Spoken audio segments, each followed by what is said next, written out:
سوال بہت اچھا ہے برادر کا. میں سوال بھی پہلے بتاتا ہوں تاکہ سب تک سوال بھی پہنچ جائے. آغا نے سوال یہ کیا ہے کہ آپ نے بیان کیا کہ دین تدریجاً نازل ہوا، تو کیا لوگوں کی فکر کی کمی تھی یا آمادگی نہیں تھی؟ سوال ان کا یہ ہے. جواب یہ ہے کہ دونوں چیزوں کی کمی تھی. دونوں چیزوں کی کمی تھی. دین میں کوئی کمی نہیں تھی، لیکن قانون اللہ کا اس طرح ہے. جیسے آپ مثال لے لیں، کیا خدا ان اللہ علی کل شیء قدیر نہیں ہے؟ بے شک ہے. 9 مہینے میں اور آپ ماں کے پیٹ میں بنے، ہمارا بدن بنا ہے نا سب کا، شکم مادر میں 9 مہینے ہم بنے، پھر دنیا میں آئے. 9 مہینے کی ضرورت خدا کو تھی یا میرے وجود کو تھی؟ ضرورت کا لفظ خدا کے ساتھ لگائیں گے جچتا ہی نہیں، کیونکہ خدا کی ذات ضرورتوں سے پاک ذات ہے. 9 مہینے پروسیس ہے. 9 مہینے ایک پروسیس ہے. اللہ کن فیکون کا مالک، ان اللہ علی کل شیء قدیر. وہ ہمیں چاہے تو اس کو 9 مہینے کی کیا ضرورت ہے؟ وہ تو ایک لحظہ بھی نہ لگے انسان پیدا ہو جائے، دنیا میں آ جائے. لیکن میرے وجود کو وجود بننے کے لیے جس قانون خلقت میں اللہ نے ڈھالا ہے نا یہ وجود، اس وجود کو وجود کامل بننے کے لیے 9 مہینے کی ضرورت ہے. یعنی قدرت کو ضرورت نہیں ہے، مقدور کو ضرورت ہے. مقدور کو ضرورت ہے. اب آئیں اسی سوال کی جانب. خدا چاہتا تو حضرت آدم پر ہی اسی نسل پر یا نوح علیہ السلام کی نسل پر پورا دین بھیج دیتا. ان اللہ علی کل شیء قدیر، بے شک بھیج سکتا تھا. نبی کا قلب بھی آمادہ تھا، نبی بھی پہنچا سکتا تھا. نبی میں بھی کوئی کمی نہیں. اگر نبی میں پہنچانے والے میں کمی ہو تو وہ نبی نہیں ہے، نبوت سے باہر ہو جاتا ہے. اسی لیے نہ نبی میں کمی پہنچانے میں، نہ انبیاء نے کوئی کسر چھوڑی، نہ کمی کی، اور نہ اللہ نے دین بنانے میں کوئی کمی کی.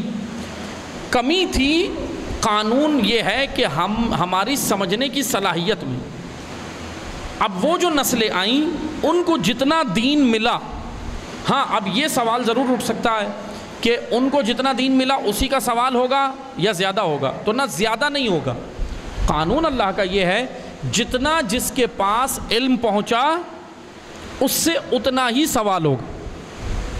نوح علیہ السلام کی نسل سے اتنا ہی سوال ہوگا، آدم علیہ السلام کے دور والی امتوں سے اتنا ہی سوال ہوگا، موسیٰ علیہ السلام کی دور کی نسل ہو یا پیغمبر اکرم کے جو ساتھی تھے اس وقت ان تک جتنا دین پہنچا ان سے اتنا ہی سوال ہوگا. لیکن اب جیسے جیسے دور بڑھتا جا رہا ہے ہمارے آباء و اجداد سے اتنا ہی سوال ہوگا جتنا انہیں پتہ تھا. اب پریشان نہ ہو کہ آباء و اجداد کو پتہ نہیں تھا ان کا کیا ہوگا، نہ جتنا انہیں معلوم تھا اتنا ہی سوال ہوگا. لیکن ہاں پھنسیں گے ہم. ابھی پھنسنا تو ہم نے، کیونکہ ہم تک زیادہ دین پہنچ رہا ہے. آج الحمدللہ وسائل ہیں، یہ وسائل گزشتہ دور میں نہیں تھے. آج بہت وسائل ہیں، سوشل میڈیا ہے، دیگر ذرائع کے ذریعے سے ہم تک بہت ساری چیزیں آتی ہیں. تو آج دین سمجھنے کے لیے ہمارے پاس بہت سارے ذرائع ہیں.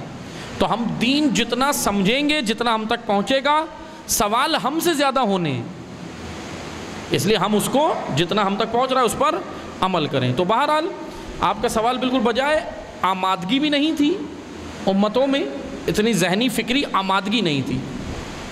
اب یہ سوال ایک ہی بنتا ہے، آمادگی یا فکری سطح کم ہونا. یہ دو سوال نہیں ہے، ایک ہی ہے کہ فکری سطح ان کی کم تھی اس وجہ سے آمادگی نہیں تھی. لیکن آہستہ آہستہ جیسے فکری سطح بڑھتی رہی، وسائل بڑھتے رہے، تو آہستہ آہستہ خدا کی جانب سے اسلام کی جو تدریجاً تبلیغ تھی وہ بھی زیادہ بڑھتی رہی. یہ قانون اللہ کا اس طرح ہے. بات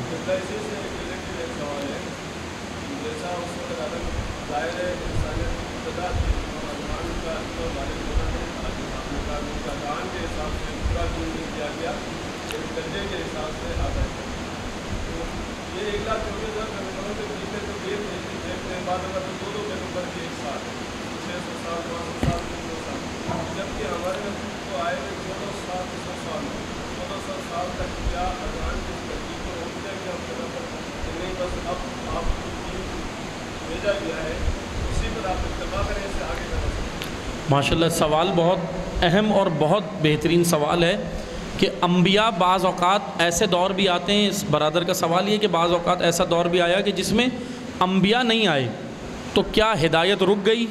یہ سوال ہے نا کہ ہدایت رک گئی، یہ ان کا سوال ہے کہ انبیاء نہیں تھے تو کیا ہوا، کیا ہدایت رک گئی یا کس طرح دین پہنچا؟ یہ سوال اگر ہمیں سمجھ آ جائے تو ہمارے ذہنوں پہ ولایت فقی بھی کھل جائے گی۔ آج جو یہ نظام ولایت فقی ہے، یہی اگر ہمیں سمجھ آ گیا نا کہ ہدایت جاری ہے یا رک گئی، تو یہ مسئلہ ہی حل ہو جائے گا۔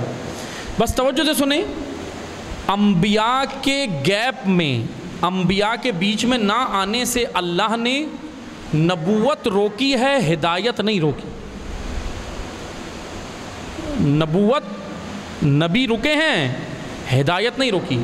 پیغمبر اکرم آخری نبی ہیں، خاتم النبیین ہیں، اور ختم نبوت پر ایمان واجب ہے، لازمی ہے۔ جس کا ختم نبوت پر ایمان نہیں ہے وہ مسلمان نہیں ہو سکتا۔ بالکل ایسا ہی ہے نا۔ اس لیے ہم سب کا ایمان یہ ہے کہ حضور نبی کریم صلی اللہ علیہ وآلہ وسلم آخری نبی ہیں، ان کے بعد کوئی نبی نہیں آئے گا۔ اللہ نے نبوت کا اختتام کر دیا، ہدایت کا اختتام نہیں کیا۔ ہدایت معصوم اماموں کی صورت میں جاری رکھی، امام کی صورت میں، آئمہ کی صورت میں۔ اب امام بھی پردہ غیب میں چلے گئے۔ اب چلیں ہم انبیاء کے دور میں نہیں جاتے، اپنے دور کی بات کر لیتے ہیں۔ 1274-75 سال تو امام کو ہو گئے پردہ غیب میں، تو ہدایت رک گئی یا نہیں؟ تو ہدایت نہیں رکی۔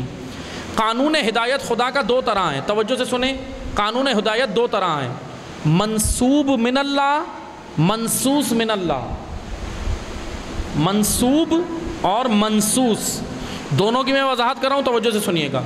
منسوس من اللہ، جس کی نص خدا سے ملتی ہو، کلام خدا سے ملتی ہو، یعنی اللہ کی جانب سے منسوب، ڈائریکٹ، یا میں اور آسان کروں منسوب اور منسوس کو، ڈائریکٹلی اور انڈائریکٹلی، ڈائریکٹلی اور انڈائریکٹلی۔ جیسے ہوتا ہے نا، ہم بعض اوقات انڈائریکٹلی پیغام پہنچواتے ہیں۔ آپ نے ان کو پیغام دینا ہے، ڈائریکٹ نہیں دیتے، بات چیت ذرا خراب ہے یا کوئی اور مسئلہ ہے، تو اس برادر سے کہتے ہیں ذرا میرا یہ پیغام وہاں تک پہنچا دینا۔ یہ ہے ڈائریکٹلی اور یہ انڈائریکٹلی، ڈائریکٹلی اور انڈائریکٹلی۔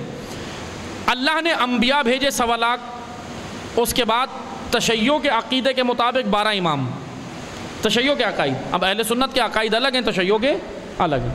بھئی ہمارے امامیہ کے عقائد کے مطابق پھر 12 امام بھی منسوب من اللہ ہیں، منسوس من اللہ ہے نا۔ ہمارے عقیدے کے مطابق امام بھی اللہ کی جانب سے ہوگا، ہم نہیں چنیں گے، یہ عقیدہ تشیع کا ہے۔ 12 امام اللہ کی جانب سے منسوس ہیں، جن کی نص خدا کے کلام سے، رسول اللہ کی احادیث سے ملتی ہے۔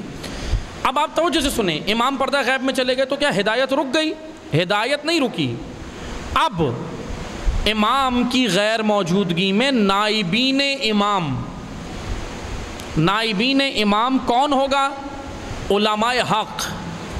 علماء حق کیا کریں گے؟ یہ ہوگا غیر معصوم، یہ اب معصوم نہیں ہوگا، معصوم عصمت کے درجے پہ یہ نہیں ہوگا، غیر معصوم ہوگا، لیکن یہ قرآن اور کلام رسول اور کلام امام سے ان ہدایت کے مطالب کو نکالے گا اور امت کے لیے وہ ہدایت کے مطالب پیش کرے گا، عوام کے لیے۔ یہ دو قانون ہیں اللہ کے، ایک تھا ڈائریکٹلی اور ایک تھا انڈائریکٹلی، منسوب من اللہ اور منسوس من اللہ۔ تو ہدایت نہیں رکی، ہدایت آج بھی جاری ہے۔ آج بھی علماء حق کی وجود بابرکت کی وجہ سے ہدایت جاری ہے ہمارے اوپر۔ امام اگر پردہ غیب میں ہیں تو وہ ہدایت کا سفر انہوں نے نہیں روکا، ہدایت وہ پھر بھی کر رہے ہیں۔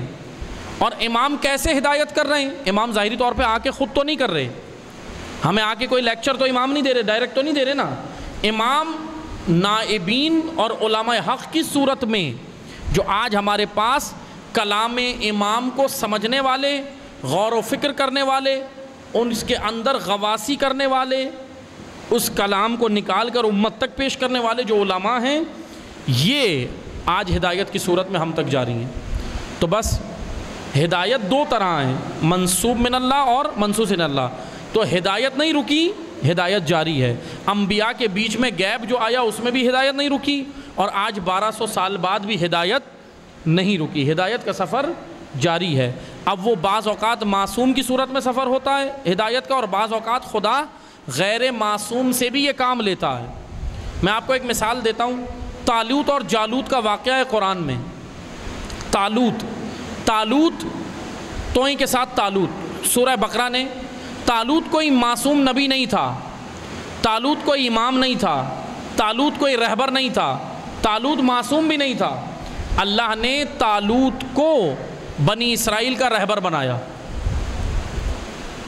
بنی اسرائیل کا رہبر بنایا لشکر فتح کرنے کے لیے، کیونکہ طالوت کے اندر خدا نے کہا دو صفتیں ہیں، ایک علم ہے، ایک شجاعت ہے، اور رہبر امت کے اندر دو صفات ضروری ہیں، اگر یہ دو صفتیں نہ ہوں تو وہ رہبر نہیں بن سکتا، ایک علم اور ایک شجاعت۔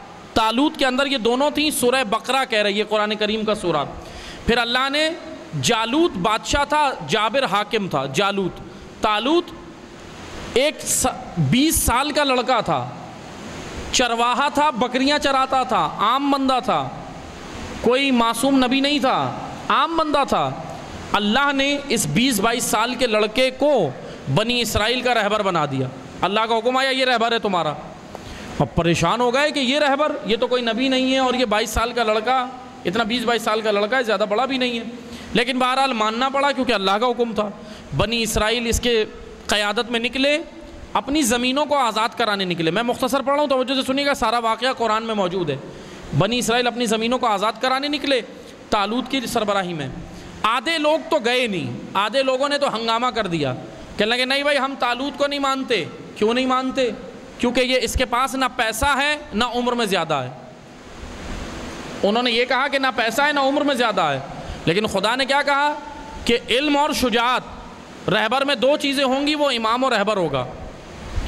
بعد رسول امیر المومنین سے یہ جو مسند خلافت و حکومت لیا گیا نا، اس میں بھی یہی کہا گیا تھا کہ بھائی علی کی عمر بھی زیادہ نہیں ہے، 30-32 سال کے تھے اس وقت مولا علی، کہا کہ علی کی عمر بھی زیادہ نہیں ہے، اور پھر علی کے پاس مال بھی تو نہیں ہے، حکومت کیسے چلائیں گے؟ یہی جملے کہے گئے تھے، لیکن یہ بالکل خدا کے قانون سے ٹکراتے ہیں یہ جملے۔ خدا جب کسی کو رہبر بناتا ہے، امام بناتا ہے، تو اس کو یہ نہیں کہتا کہ مال جس کے پاس زیادہ ہو تو بنے گا رہبر، خدا کہتا ہے شجاعت اور علم۔ بس دو جملے سنیں، طالوت کی سربراہی میں لشکر گئے، آدھا لشکر ٹوٹ گیا، آدھا لشکر کہنے لگا ہم نہیں جاتے، آدھا لشکر راستے میں، آدھے لشکر نے دیکھا کہ جب سامنے بڑا لشکر، طالوت کا چھوٹا سا لشکر، آدھا لشکر، کچھ لشکر وہیں سے بھاگ گیا، کہنے لگا ہم کیسے مقابلہ کریں گے۔ کچھ کو پیاس اتنی لگ رہی تھی کہ دریا کے اوپر رک گئے کہ ہم پانی پیے بغیر نہیں چلیں گے۔ کچھ کے یہ امتحانات تھے، اللہ کی جانب سے یہ امتحانات تھے، بہرحال کچھ وہاں نہیں گئے۔ اب مختصر یہ بہت تھوڑے لوگ طالوت کے ساتھ، اب طالوت کے ساتھ گئے، طالوت نے فتح حاصل کی۔ طالوت کے لشکر میں ایک جوان لڑکا بھی تھا، اس کا نام داؤد تھا، 15 سالہ لڑکا۔ اس نے نشانہ لے کر لشکر کے یہ بیچ میں گیا، اور لشکر کا جو دشمن کے لشکر کا جو سالار تھا جالوت، طالوت اور جالوت دونوں ناموں میں فرق رکھیے گا، جالوت دشمن ہے، طالوت رہبر ہے اللہ کی جانب سے جو بنا ہے۔ جالوت کے دماغ پر اس نے غلیل ٹائپ کی کوئی چیز تھی اس وقت اس نے بنائی تھی، اس سے پتھر مارا۔ یہ داؤد نامی لڑکے نے، 15 سال کا لڑکا تھا، اس نے پتھر مارا، غلیل سے اس کے پتھر دماغ پہ لگا اور وہ وہیں گر کر وہیں مر گیا۔ جالوت مر گیا، لشکر پورا بھاگ گیا، اتنا بڑا لشکر کمانڈر کے مرنے سے بھاگ گیا، اور یہ فتح طالوت کو ہوئی۔ بس میں بتا یہ رہا ہوں آپ کو، جہاں تک لانا تھا میں نے، کہ طالوت کوئی نبی نہیں تھا، طالوت غیر معصوم تھا۔ آج جو لوگ کہتے ہیں نا کہ ہم غیر معصوم کی رہبری کو نہیں مانتے، بعض کہتے ہیں نا کہ بھئی ہم غیر معصوم کے پیچھے کیوں چلیں، ہم تو بس امام کو، رہبر کو، مثلا ہم معصوم کو ہی مانیں گے، معصوم کی سنیں گے۔ تو نہ، بعض اوقات خدا کا قانون یہ ہے کہ بعض اوقات غیر معصوم بھی خدا ہدایت غیر معصوم سے بھی کروا رہا ہوتا ہے۔ جب معصوم پردہ غیب میں ہو تو بعض اوقات خدا اس طرح بھی ہدایت کراتا ہے۔ تو بس ہدایت کا سلسلہ نہیں رکا، ہدایت کا سلسلہ جاری ہے۔ آپ کا کوئی سوال تھا؟ بس ایک آخری سوال ہم لے رہے ہیں، اس کے بعد باقی انشاءاللہ پھر کل کریں گے۔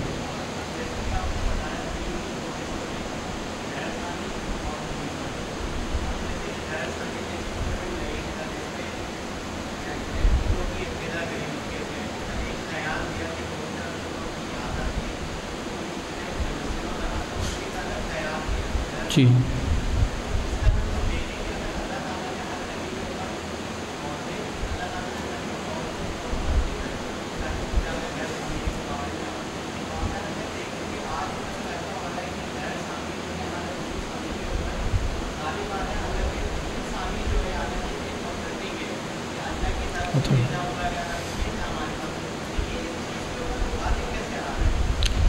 صحیح.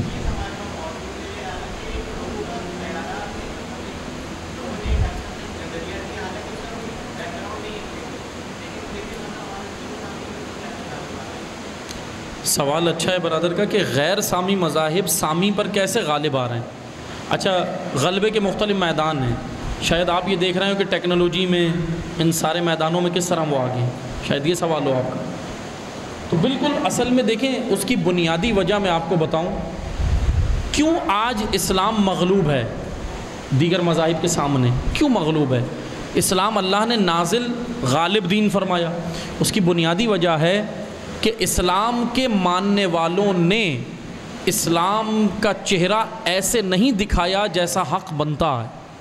پہلی وجہ کہ مجھ تک اسلام پہنچا، یعنی میں اگر دو جملوں میں کہوں، کمی جو ہمارے ہاں ہے جس وجہ سے غیر سامی مذاہب غالب آ رہے ہیں وہ ہے اسلام کی درست تبلیغ نہ ہونا. درست تبلیغ نہ ہونا.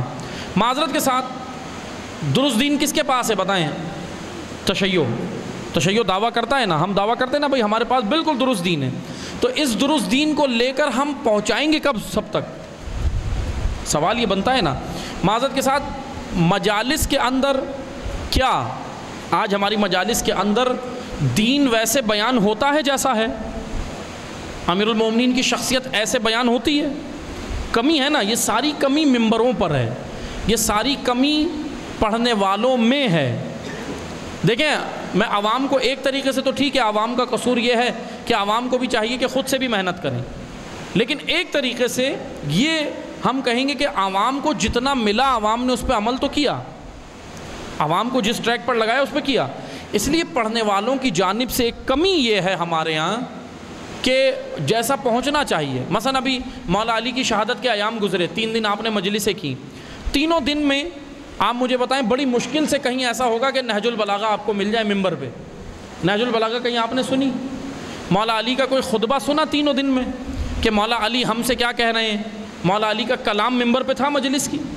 تو آپ مجھے بتائیں، مجلس کے اندر حق کیا بنتا ہے کہ کلام امام کا لا کے پڑھا جائے، ان کا کلام سنایا جائے نا، تاکہ ہمارے اندر تبدیلی آئے. کمی سب سے پہلی یہ ہے، چند مراحل ہیں. پہلا مرحلہ، اب یہ کمی کیسے پوری ہوگی میں وہ مراحل بیان کر رہا ہوں آپ کے سوال کے جواب میں. پہلی چیز تو یہ ہے کہ ہم سب سے پہلا کام یہ کریں کہ خود سے دین کو سمجھیں. پہلا، سمجھنا، دین کو سمجھنا. دوسرا، ہم جس فیلڈ میں ہیں، کالج میں ہیں، یونیورسٹی میں ہیں، آفیسز میں جاب کر رہے ہیں، کہیں بھی ہیں، کسی بھی فیلڈ میں ہیں، دین کے مبلغ بنیں، اسلام کے مبلغ بنیں، تبلیغ کرنے والے بنیں. اب مبلغ خالی ہم یہ نہ سوچیں، ہم یہ سمجھتے ہیں کہ تبلیغ خالی عالم ہی کرے گا. یہ نہیں ہے. تبلیغ کی ذمہ داری صرف علماء کی نہیں ہے، سب کی ہے. مثلا آپ اگر کہیں جاب کرتے ہیں تو آپ کو وہیں پر ادھر ہی رہتے ہوئے دین کا حقیقی چہرہ بھی دکھانا ہے. یہ فریضہ بھی کاندھے پر ہے آپ کے. آپ یونیورسٹی کالج میں جب پڑھنے جا رہے ہیں، اسٹوڈنٹ ہیں، تو اسی کالج یونیورسٹی میں آپ نے اسلام کا چہرہ بھی پیش کرنا ہے، تشیع کا چہرہ بھی پیش کرنا ہے. آج اس وجہ سے دین اسلام مغلوب ہے کہ دیگر لوگ انہی اسلامی تعلیمات کو نکال کر لے گئے. آج یہ جو ترقی ہوئی ہے، بہت سارے، ابھی وقت نہیں ہے کہ میں بیان کروں، بہت سارے ماہرین اس بات کے قائل ہیں کہ انہوں نے یہ سارے افکار اور یہ ساری ترقی کے جو راز و رموز ہیں یہ قرآن اور اسلامی تعلیمات سے نکالے ہیں، قرآن سے لیے ہیں. معذرت کے ساتھ وہی قرآن جس کو ہم چھوڑ بیٹھے ہیں، وہی قرآن. میں آپ کو ایک مثال دیتا ہوں. یہ جو آپ کے ہاتھ میں ابھی ٹیکنالوجی ہے، میونیٹائزیشن، اس ٹیکنالوجی کو کہتے ہیں میونیٹائزیشن. میونیٹائزیشن کیا ٹیکنالوجی ہے؟ یہ آپ کے ہاتھ میں موبائل ہے، موبائل کی چھوٹی سی اسکرین ہے. یہ اسکرینیں جب بنی تھیں تو آپ سب کو یاد ہوگا کمپیوٹر جب ایجاد ہوا تھا، یہ اسکرینیں اس حال کے برابر تھیں، بڑی بڑی. جب ایجاد ہوا تھا کمپیوٹر، پڑھا ہے نا، کتابوں میں پڑھا ہے آپ نے اسکول کالج میں، یہ جو جتنا بڑا ہال ہے نا، اس کے برابر بڑی بڑی اسکرینیں ہوتی تھیں. آج یہ اسکرین اتنی چھوٹی سی ہے کہ ہماری پاکٹ میں آ جاتی ہے، جیب میں آ جاتی ہے. بڑی پروڈکٹ کو چھوٹا کر کے پیش کرنا اور اس کے اندر سے انٹرنل پارٹس کو کم نہ کرنا، اس ٹیکنالوجی کو کہتے ہیں میونیچرائزیشن. اور یہ میونیچرائزیشن ماہرین نے جانتے ہیں کہاں سے لی ہے، کس کے وجود سے لی ہے. آج سے چلے جائیں 300 سال پیچھے چلے جائیں، 300 سال پیچھے تقریباً، ماہرین اس بات کے خود قائل ہیں کہ ہم نے یہ ٹیکنالوجی میونیچرائزیشن، خود ماہرین نے یہ اعتراف کیا، مچھر سے لی. مچھر، اتنا سا حشرہ، مچھر، مونسٹر، مچھر، چھوٹا سا حشرہ ہے نا. اور مچھر پہ توجہ کہاں سے گئی؟ بھائی مچھر تو ہمارے قریب قریب کتنے گھومتے ہیں، کبھی ہم نے سوچا مچھر کس کام کا ہے؟ ہم تو کہتے ہیں یہ بڑا تنگ کرنے والا ہے، اس کو فوراً مارو، ختم کرو، یہی کرتے ہیں نا ہم. لیکن اس مچھر کے اندر اللہ نے قرآن کی سورہ بقرہ کی 26ویں آیت میں، 26 آیت میں، 26ویں آیت میں اللہ نے قرآن میں مچھر کی مثال دی. ان اللہ لا یستحیی ان یضرب مثلا ما بعوضۃ فما فوقها، مچھر کی مثال دی. اس آیت کی جانب ماہرین گئے اور کہا یہ مچھر کی مثال کیوں؟ بھئی قرآن میں مچھر کی مثال کیوں؟ بڑی عجیب بات نہیں ہے؟ کوئی اور مثال خدا دے دیتا، مچھر کی اتنے چھوٹا سا حشرہ، اس کی مثال. اب مچھر کی جانب گئے، قرآن کی جانب گئے ماہرین، کہا مچھر ملا. مچھر پہ ریسرچ شروع کی. تو مچھر کی باڈی کے بارے میں ماہرین یہ کہتے ہیں، باڈی کے پارٹس آپ نے دیکھیں، ایک ہوتے ہیں اندرونی پارٹس، ایک ہوتا ہے بیرونی. اندرونی یعنی اندر، جیسے ابھی باہر ہاتھ ہیں، آنکھیں ہیں، پاؤں ہیں، یہ بیرونی پارٹس ہیں. اندرونی پارٹس کیا ہیں؟ جگر، میدا، پھیپھڑے، یہ اندر ہے نا ہمارے. نظر آ رہا ہے کسی کو؟ ابھی نظر نہیں آ رہا. تو اسی طرح جانور کے بدن میں انٹرنل پارٹس اور ایکسٹرنل پارٹس، اندرونی بیرونی دونوں اعضاء ہیں. ماہرین یہ کہتے ہیں کہ مچھر کے بدن کے اندر، اب یہ ان کے جملے ہیں، توجہ سے سنیں. ماہرین یہ کہتے ہیں مچھر کے بدن کے اندر انٹرنل پارٹس خدا نے اتنے رکھے ہیں کہ اتنے پارٹس ایک ہاتھی اور اونٹ کے بدن میں بھی نہیں ہیں. ہاتھی اور اونٹ کتنا بڑا ہے، اس کے بدن کے اندر کم پارٹس ہیں، مچھر کے اندر خدا نے زیادہ پارٹس رکھے. اس مچھر پہ ماہرین نے ریسرچ کر کے یہ ٹیکنالوجی بنائی ہے جو آپ استعمال کر رہے ہیں. مچھر کے وجود پہ، مچھر کی باڈی پہ ریسرچ کر کے بنائی ہے، اور مچھر پہ توجہ قرآن نے دلائی. اسی قرآن سے دیکھیں ٹیکنالوجی ایجاد کی ہے. یعنی یہ ٹیکنالوجی ایجاد کہاں سے ہوئی؟ قرآنی آیات سے سمجھ کر نکال کے ٹیکنالوجی ایجاد کی. اب اسی طرح ایسٹرو فزکس کے لیے، باٹنی کے لیے، زولوجی کے لیے مختلف آیات ہیں. سورہ رحمان جو ہم پڑھتے ہیں، سورہ رحمان بھرا پڑا ہے. سورہ رحمان کی ہم نے بہرحال سورہ رحمان کی تفسیر کی ہے، وہ نیٹ کے اوپر موجود ہے.